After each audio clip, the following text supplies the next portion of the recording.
1965, 13-year-old Teddy Stevens and his 12-year-old brother Don lived at home with their parents. Don was on probation for his part in a $3,000 fire which damaged the Andalucia school. That was 15 months prior. Teddy, on the other hand, was described as always polite, happy, a typical boy. He studied chess and practiced for hours with his best friend. He was also described as a talented writer, and he was the co-editor of the Vista Views, his school newspaper. On Sunday, March 7th, Teddy and Don went to dinner with their parents. It was at this dinner that he and Don began to argue. It was also at this dinner that Teddy decided he was going to kill his brother. The very next day, March 8th, 1965, would be a normal day. Both Teddy and Don did their normal morning routine and went to school. At lunchtime, Don stayed at school, but Teddy would go home and he would make himself a big lunch. He had soup and Jell-O. He would later tell police he ate well because he knew he would be with them that evening. Teddy went back to school after lunch. When classes got out at 3:45, Don and Teddy would walk home together with their friends, talking about jokes, school, and other things. Nothing out of the ordinary. As they approached their house, Teddy's best friend told him that he would call him later so that they can plan to meet up and play a game of chess. When they entered their home, Don would go into the living room and sit in a chair.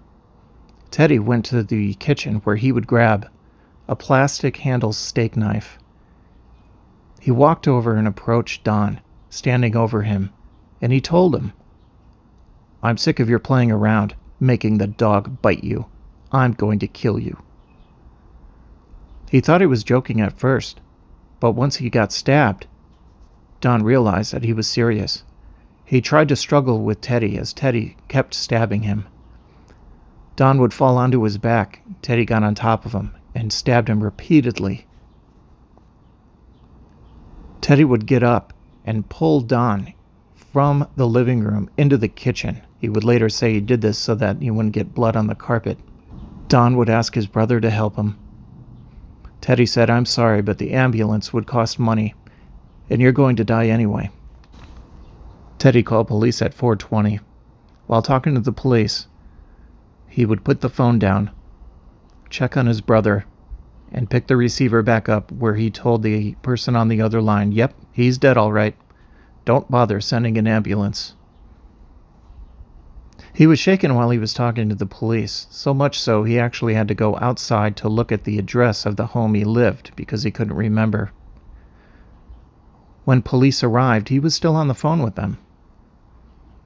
Police would arrest Teddy, where he was taken to the Maricopa County detention home. Don Stevens was dead at the age of 12. The 7th grader had 34 stab wounds to his chest. Teddy told police, "I know it was wrong. It's against the law. But I figured if I killed my brother and then went to the chair, that would take care of the problem of our arguments." He also told police, "After I stabbed Don the first time, I knew there would be a big doctor bill to put him back together, so I stabbed him some more. I kept stabbing him to put him out of his misery." He said he did it because he was tired of seeing him tease the dog and tired of arguing with him. He was quoted as saying, regarding his parents, "As long as they didn't seem to do anything about it, I thought I'd take care of it myself." Teddy would have psychiatric and psychological evaluations. Judge Jack D.H. Hayes made a ruling after hearing the psychiatric and psychological reports of his behavior.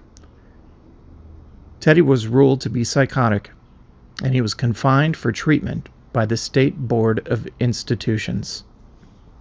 Donald Stevens was buried at the Greenwood Memory Lawn Cemetery in Phoenix. On April 14, 1965, Teddy Stevens was committed by the state to a California Correctional Institute for his mental health treatment. He would spend a year there. He was released from Paso Robles School for Boys in May 1966 on parole status. Now, in his parents' custody, he was required to undergo psychiatric treatment on an outpatient basis, with the state paying most of the cost. By early June 1969, 3 years after his release from the California institution, Teddy graduated from Moon Valley High School as an honor student. Now living in a different home, the Stevens were described as fabulous neighbors. They were well liked throughout the neighborhood. Teddy was doing great. He saved up $200 from his part-time job, gave some to his parents, and then bought himself a motor scooter. On Sunday, June 8, 1969, a Phoenix detective went to the Stevens residence. He wanted to talk to Teddy about a burglary that occurred at a nearby home. He believed Teddy committed the crime, but he didn't have any proof. The next day, on Monday, 2 other detectives would go to the Stevens residence, this time with a search warrant. Mr. Stevens greeted them and was very friendly and very helpful, but he became instantly depressed and upset with the thought that Teddy may have robbed a home. He even mentioned something about the family killing themselves at this point. This concerned the 2 detectives. They told Mr. Stevens they weren't certain it was Teddy, and he might be innocently involved. They stayed for another hour talking about other things and left when Mr. Stevens was in a better mood, more composed. Hours later, just after midnight on Tuesday, the Police Detective Bureau got a phone call from Mr. Stevens. He asked to relay a message to one of the detectives who had visited him earlier on Monday. He asked that when he was back on duty, if he can come back to the house. Later that day, both detectives went out to the Stevens home again, thinking that they may have an update on the case. Either Teddy admitted his guilt, or they found the property, or maybe he had proof that he didn't do it. They were excited to get this opportunity to find out what was going on. They arrived at the Stevens residence and parked the car. As they got out and walked up to the front door, a strange sensation overcame them.